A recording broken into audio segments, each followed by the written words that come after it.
खुलुमबाय बिटिआरनि चेनेलाव गासैखौबो बरायबाय। आंनि चेनेलखौ साबस्क्राइब खालायदो आरो बे खाथिनि बेल आइकन बेलखौ थुना नायदो जाहाथे गोदान भिडिअ हगारनायनि सिगांग्रो नटिफिकेसन मोनो।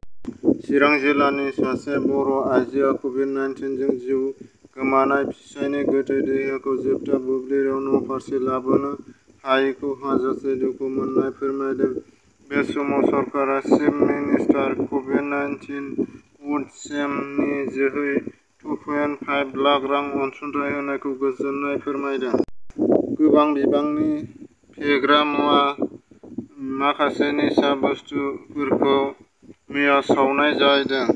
खुगाजों खुगा सावरायबोनाय एबा सानैसो लानाय भेरगाव जिल्लानि तामुलपुर जिल्ला सेसनानि खोथाखौ लानानै मैया आसाम बिधान सभा बिबुंथिगिरि बिस्वजित दैमारी बिथाङा फोरमायनानै होयो दि तामुलपुर जिल्लाखौ मोनसे जिल्ला महरै फोसावनानै होदों।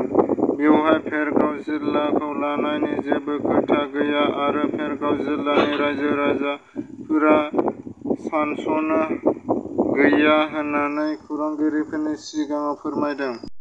चिराङाव माहारियारि कभिड-19 जों जिउ गोमाजानाय गासै सा 13 रान्दिफोरनो अनसुंथाइ राननानै होदों।